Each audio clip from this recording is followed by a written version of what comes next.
Assalamualaikum warahmatullahi wabarakatuh. Di video kali ini kita akan mempelajari materi tentang energi dalam sistem kehidupan. Nah, di sini energi dalam sistem kehidupan itu berarti kita akan mempelajari tentang energi. Energi itu apa sih? Energi ini adalah kemampuan untuk melakukan usaha atau kerja. Jadi ini kemampuan untuk kita melakukan suatu perubahan ya, baik itu kitanya ataupun alat atau benda gitu. Nah, segala sesuatu yang bisa menghasilkan si energi ini, kemampuan untuk melakukan usaha atau kerja ini, itu namanya sumber energi. Jadi, kita akan belajar sumber energi itu apa aja. Yang pertama, ada energi itu yang bersumber dari matahari. Nah, matahari ini bisa menghasilkan sumber energi. Dia itu memancarkan cahaya yang disertai energi panas. Jadi, nanti panas ini bisa menghasilkan energi yang membangkitkan listrik gitu. Kayak misalnya panel surya. Panel surya itu kan memanfaatkan energi matahari yang kemudian dipantulkan. Jadi karena ada panasnya dari matahari itu diserap, dipantulkan, kemudian menuju ke satu pusat, kemudian menghidupkan turbin. Turbinnya itu bakalan membangkitkan listrik gitu. Jadi energi panas ini yang dari matahari bisa menghasilkan listrik. Dia termasuk energi terbarukan karena tidak terus diperbaharui gitu, terbarukan karena dia ini nggak habis-habis energinya sampai kiamat. Lanjut, yang kedua ada fosil. Jadi fosil ini juga merupakan sumber energi. Dia itu adalah hasil dari makhluk hidup yang telah mati dan juga membatu. Jadi kayak daun-daunan yang udah membatu, kemudian hewan, makhluk hidup yang sudah lama punah gitu ya, jadi fosil dan udah jadi batu, itu bisa menghasilkan sumber energi, bisa menjadi sumber energi yang bisa membangkitkan listrik. Nah, jadi sebenarnya kenapa kita harus terus bicara tentang listrik, karena sumber energi yang menghasilkan listrik ini, listrik akan menjadi sumber energi yang bisa dijadikan apapun gitu. Jadi listrik ini bisa menghidupkan lampu, bisa menghidupkan kipas, menghidupkan AC, mesin cuci, kemudian rice cooker, dan banyak lagi. Jadi sumber energinya ini lebih ke listrik karena seperti itu. Listrik itu bisa dimanfaatkan menjadi sumber energi yang lain gitu ya. Lalu untuk fosil ini dapat berupa gas alam, bisa juga minyak bumi dan juga batu bara. Jadi fosil nggak selalu bentuknya batuan, tapi bisa juga gas dan minyak bumi, juga batu bara. Berikutnya ada panas bumi. Nah, panas bumi ini beda sama tadi sebelumnya, coba kita cek. Nah, di sini ada minyak bumi. Nah, di sini panas bumi. Jadi panas bumi sama minyak bumi itu beda. Kalau minyak bumi itu adalah termasuk fosil, kalau panas bumi ini panas yang asalnya dari inti bumi, itu kan panas ya. Jadi panas dari dalam bumi, biasanya ada di bawah-bawah gunung gitu loh.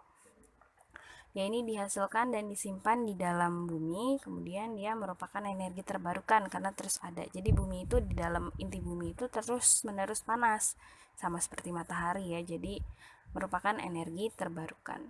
Tapi mungkin agak sulitnya itu untuk mencapai ke kedalamannya ini. Lalu angin. Nah, angin ini juga merupakan sumber dari energi terbarukan ya. Dia termasuk energi terbarukan dan dia ini membangkitkan turbin dengan bantuan kincir angin. Jadi kalau di daerah-daerah yang anginnya kencang, itu sangat baik untuk membuat pembangkit listrik tenaga angin, karena ketika anginnya besar dia menghidupkan baling-baling nih. Nah, ketika baling-baling dihidupkan, jadi di sini dia akan terhubung dengan turbin juga. Ya, kemudian turbin atau generator ya. Turbin dan generator, dia akan membangkitkan generator itu. Jadi dia menggerakkan turbin kemudian membangkitkan generator yang nanti menghasilkan listrik. Listriknya disebarkan ke pemukiman. Lalu ada air. Kalau air ini bergeraknya jadi dibuat terjun ya, air terjun, dibuat air terjun supaya ada gerakan gitu dari air. Jadi airnya ini memberikan tekanan, gerakan yang membuat turbin dan juga generatornya itu jadi hidup. Dia juga termasuk energi terbarukan karena terus menerus ada dan jadi bisa diperbaharui, tidak habis gitu ya, tidak habis, energi yang tidak habis. Selanjutnya adalah biomasa. Biomasa ini berasal dari kotoran hewan tumbuhan dan juga bioetanol. Bioetanol itu, etanol kan salah satu jenis alkohol ya, dari bahan-bahan yang biologis. Kemudian dia termasuk energi terbarukan juga. Jadi ini yang dari sampah-sampah, dari sampah-sampah makhluk hidup gitu ya, karena dari kotoran hewan. Kemudian tumbuhannya ini bukan tumbuhan yang masih hidup juga, jadi yang udah tua atau misalnya dia udah mati gitu ya. Selanjutnya ada mineral radioaktif. Nah, mineral radioaktif yang banyak digunakan itu adalah uranium.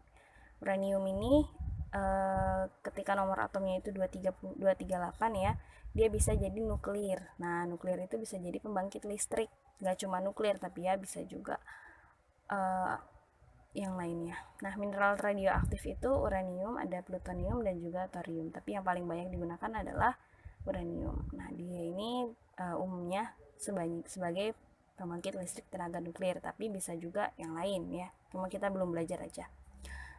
Jadi salah satunya adalah nuklir. Kemudian gelombang air laut, sama seperti air, gelombang air laut ini juga membangkitkan turbin. Tadi kan air itu dengan bentuk air terjun. Kalau ini gelombang air terjun itu buatan ya. Kalau ini air lautnya alami. Jadi daerah-daerah yang punya pantai dengan gelombang air lautnya yang terus tinggi gitu, ini bisa dimanfaatkan untuk pembangkit listrik. Jadi dia berupa pasang surut arus laut dan juga perbedaan salinitas dan suhu yang dimanfaatkan untuk membangkitkan turbinnya. Dan dia juga termasuk merupakan energi terbarukan karena tidak perlu terus-menerus ada, tidak mengalami pembaharuan tanpa kita perlu melakukan apa-apa gitu. Lanjut, petir. Nah, ini untuk daerah-daerah yang sering menghasilkan petir, tapi sangat bahaya ya, sangat bahaya. Jadi dia ini petir terjadi karena ada pelepasan muatan listrik dari satu awan cumulonimbus ke awan cumulonimbus yang lainnya. Jadi dari satu awan mendung ke awan mendung lainnya terjadi perpindahan muatan listrik, maka terjadilah petir. Dia juga termasuk energi terbarukan, tapi agak sulit menemukannya karena ini kan bergantung alam. Bisa juga sih awan cumulonimbus ini dibuat, tapi kan resikonya juga besar gitu. Lalu selanjutnya bentuk-bentuk energi. Nah, bentuk energi ini ada yang bentuknya berupa energi potensial. Energi potensial ini energi yang bergantung dengan keadaan, posisi keadaan ya. Ada potensial listrik, potensial gravitasi, kemudian ada potensial pegas. Kemudian energi kinetik. Nah, kalau energi potensial ini berasal dari bentuknya itu tergantung dengan keadaannya atau posisinya. Kalau energi kinetik ini bergantung dengan kecepatan. Lalu ada energi mekanik yang merupakan gabungan dari energi potensial dengan energi kinetik ya. Jadi ketika suatu benda bergerak dengan suatu posisi, jadi gabungan ya. Kan kalau energi kinetik itu gerak, energi potensial itu posisi. Nah, ketika si benda yang punya posisi ini bergerak, maka itu adalah gerak energi mekanik. Kemudian ada energi kimia yang berasal dari bahan-bahan kimiawi. Jadi di sini ada baterai yang di dalamnya ada unsur-unsur kimiawi, kemudian ada juga aki dan lainnya, masih banyak ya. Lalu ada energi termal. Termal itu panas. Energi panas ini bisa dari matahari, bisa dari cahaya gitu ya, baik itu lampu di rumah kita tuh kan kalau lama-lama digunakan dia jadi panas, itu energi termal juga. Kemudian kipas belakangnya itu panas, jadi semua benda biasanya kalau dipakai terlalu lama, alat-alat listrik itu jadi panas, itu energi termal ya, panasnya itu. Lalu ada energi listrik, ini sudah dekat sekali dengan kehidupan kita. Lalu ada energi gelombang. Gelombangnya bisa gelombang air, bisa gelombang listrik, elektromagnet dan sebagainya. Dan ada juga energi nuklir. Nah, sekarang kita akan belajar tentang hukum konservatif energi. Ini biasanya di buku itu tulisannya hukum kekekalan energi, tapi sebenarnya kan kita umat muslim tahu bahwa kekekalan itu hanya milik Allah. Jadi nggak pantas kayaknya kalau kita bilang energi itu kekal. Jadi lebih baik kita sebut energi itu konservatif. Kekal itu kan berarti abadi ya, sedangkan di dunia ini nggak ada yang abadi, ya kan? Konservatif, kenapa namanya konservatif? Karena dia terus menerus berubah gitu. Kekal itu konsepnya kan kalau kekal nggak bisa hilang ya, nggak bisa hilang. Jadi misalnya dia adalah energi panas, maka dia logikanya tetap jadi energi panas, kan dia kekal. Tapi nggak gitu, karena energi itu bisa berubah ya. Jadi kalau konservatif ini lebih jelas karena dia artinya terus menerus berubah gitu, terus menerus berubah, ada tapi berubah, bisa berubah. Jadi kalau kekal itu kurang cocok karena dalam bahasa Inggris pun dalam buku Gian Colli disebutkannya konservatif energi, bukan kekekalan energi gitu. Jadi lebih baik kita gunakan kata yang sama aja, frasa yang sama biar maknanya tetap sama gitu ya. Jadi jangan gunakan kekekalan tapi lebih baik konservatif saja. Yang penting kita paham konsepnya. Jadi hukum konservatif energi ini pertama kali disampaikan atau dikemukakan oleh James Prescott Joule yang menyatakan bahwa energi itu tidak dapat diciptakan atau dimusnahkan, tetapi dapat diubah dari suatu bentuk ke bentuk lain, ya. Nah, kenapa dia ini bilang begitu? Karena energi panas misalnya, panas itu bisa membuat telur matang, ya. Tapi panasnya ini berkurang, panas dari apinya itu berkurang tapi telurnya matang gitu, jadi energinya berubah. Atau lebih gampangnya gini deh, listrik ya, listrik itu paling gampang dalam peristiwa konservatif energi itu listrik yang paling kelihatan. Misalnya kita ngisi listrik yang pulsa, listriknya itu kita isi berapa gitu ya, sekian gitu. Kemudian untuk menghidupkan lampu itu kan menghasilkan energi cahaya, untuk menghidupkan kipas energi panas karena angin itu nanti belakangnya bakalan jadi panas kipas itu. Kemudian menghidupkan kulkas itu juga energi panas, dari listrik ke panas. Kemudian nanti nggak lama listrik yang pulsa kita itu habis, listriknya habis karena bukannya dia hilang. Jadi listriknya habis itu bukan hilang, energi listriknya habis tapi energinya itu berubah jadi energi cahaya, jadi energi panas, energi gerak. Oh ya, kipas itu juga energi gerak ya. Nah itu jadi energinya tidak hilang tapi berubah, makanya energi itu sifatnya konservatif, terus menerus berubah, nggak hilang, nggak bisa diciptakan juga. Meskipun tadi listrik bisa diciptakan ya, listrik itu bisa dihasilkan dari pembangkit listrik, tapi pembangkit listrik ini kan ada sumber energinya itu kita tidak bisa menciptakan, jadi memang sudah ada, tinggal kita ubah aja gitu. Jadi nggak bisa diciptakan, nggak bisa dimusnahkan, tapi bisa diubah dari suatu bentuk ke bentuk lain. Karena kita nggak bisa menciptakan energi matahari misalnya, atau energi angin, kita nggak bisa menciptakan itu, tapi kita bisa mengubah bentuknya.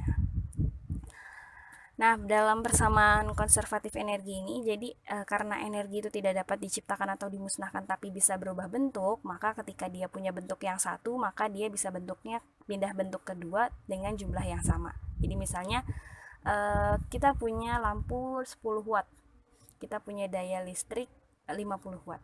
Berarti kita bisa memasang lampu 5 dalam sekali pemakaian, jadi 50 watt gitu kan ya. Jadi cahayanya jadi 50 watt dari listrik 50 watt. Maka energi yang berubah itu sama jumlahnya gitu.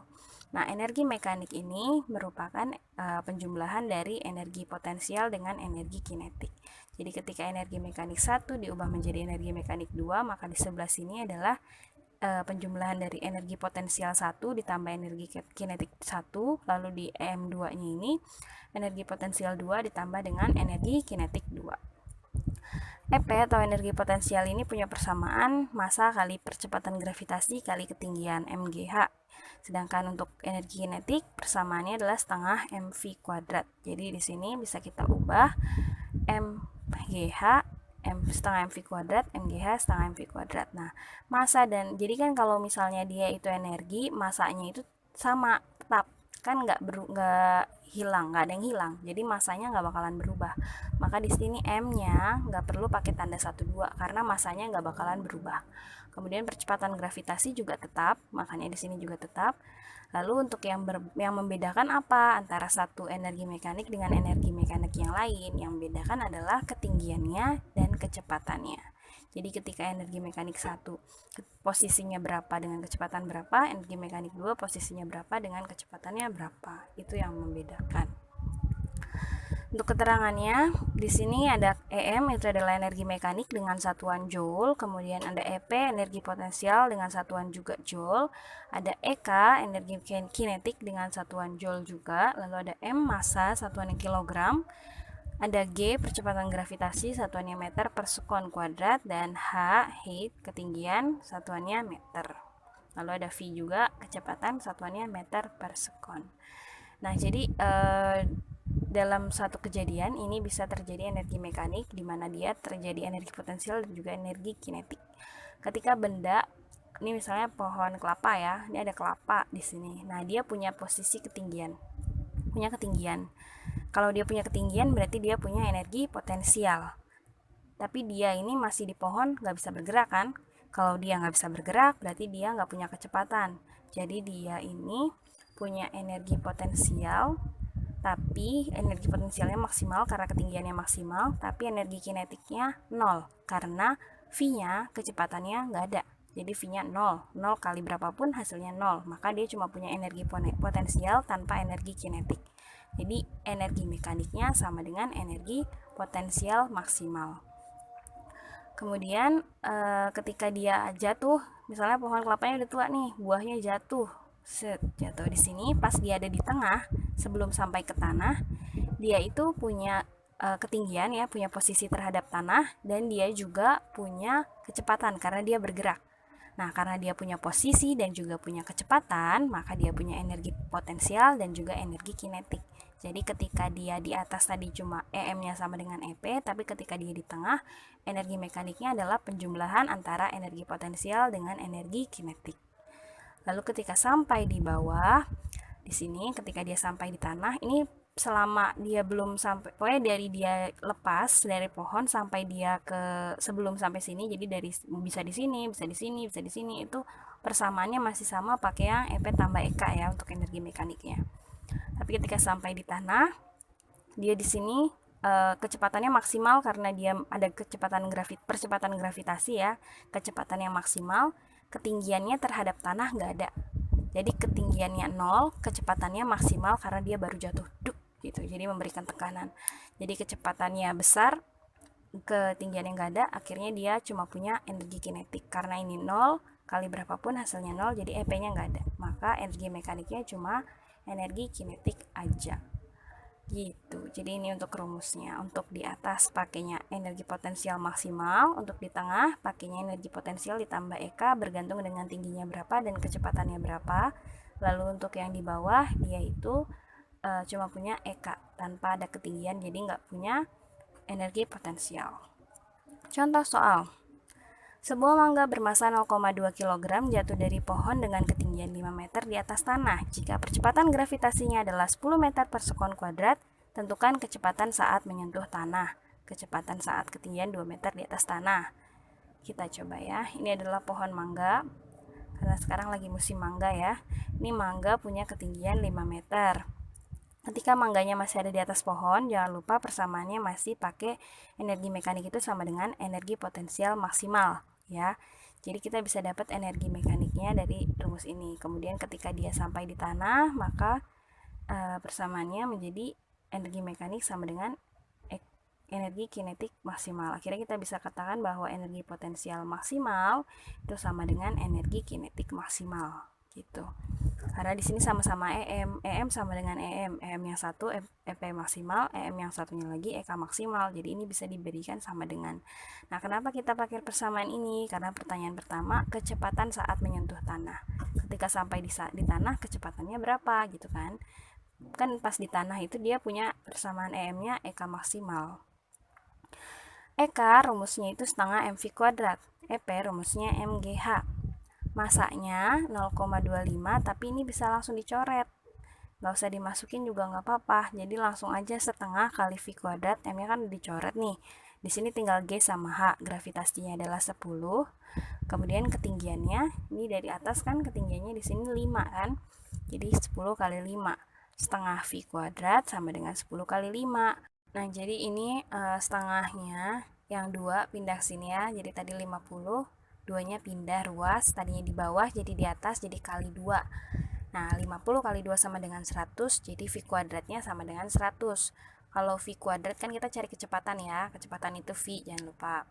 V kuadrat sama dengan 100, berarti kalau mau cari V sama dengan akar dari 100. Akar dari 100 adalah 10, jadi kecepatannya adalah 10 meter per sekon untuk saat menyentuh tanah gitu ya. Kecepatan maksimalnya jadi 10 meter per sekon. Nah, kemudian untuk pertanyaan yang B, kecepatan saat ketinggian 2 meter di atas tanah. Berarti ini kan pakai persamaan yang EM sama dengan EP tambah EK. Jadi karena dia di tengah sebelum sampai tanah tapi setelah jatuh, jadi dia persamaannya EM sama dengan EP tambah EK. EM nya kita ketahui, nanti kita hitung dulu dari EP maksimal, EM nya berapa. Jadi pertama kita hitung dulu EM nya. EM sama dengan MGH, tadi di sini masanya 0,25, dari sini gravitasinya itu 10 dan ketinggiannya 5. Jadi tinggal dikali 10 kali 5 50, 50 kali 0,25 berarti 5 kali 2,5. 5 kali 2,5 adalah 12,5 joule.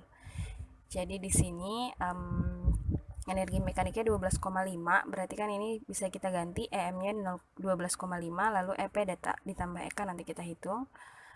Ini kita bisa masukkan persamaannya dulu. EP itu adalah M kali G kali H, massa kali gravitasi kali ketinggian. EK itu adalah setengah MV kuadrat, V-nya adalah kecepatan. EM-nya kita tahu bahwa dia 12,5. Jadi sini masukin 12,5, lalu MGH-nya massa kali gravitasi, H-nya bukan pakai H yang 5 karena di sini dimintanya di ketinggian 2 meter di atas tanah. Jadi H-nya kita pakai 2 ya. Kemudian ditambah dengan setengah M, V-nya V kuadrat kita cari ini. Nah, sekarang kita kalikan dulu yang ada di dalam. 0,25 kali 10 kali 2, kemudian 1/2 dikali 0,25. Ini hasilnya 0,25 kali 10 kan berarti 2,5. 2,5 kali 2, 5 ya kan? Ini 5. Kemudian yang sini setengah kali 0,25 berarti 0,25 bagi 2. 0,25 bagi 2 itu 0,125. Nah, jadi di sini 12,5 sama dengan, ini ditulis lagi, ini tadi hasilnya 5 ditambah 0,125 kali V kuadrat, jadi 0,125 V kuadrat. Terus karena kita mau cari ini, 5-nya pindah ruas, tadinya plus, dia pindah ruas jadi minus. 12,5 dikurang 5, berarti anggap aja 0,5-nya nanti kita hitung belakangan. 12 dikurang 5 itu 7. Jadi kalau 12,5 dikurang 5 itu berarti 7,5 ya. 7,5. Nah, ini bisa ditukar. Jadi 7,5 sama dengan 0,125 V kuadrat atau 0,125 V kuadrat sama dengan 7,5. Untuk cari V kuadrat berarti 0,125-nya pindah ruas, tadinya dia di atas jadi di bawah karena ini perkalian. Jadinya V kuadrat sama dengan 7,5 dibagi 0,125. Maka V kuadratnya sama dengan 7,5 dibagi 0,125 itu hasilnya 60. Ini maaf angkanya nggak begitu bagus ya, ini cuma buat belajar, oke?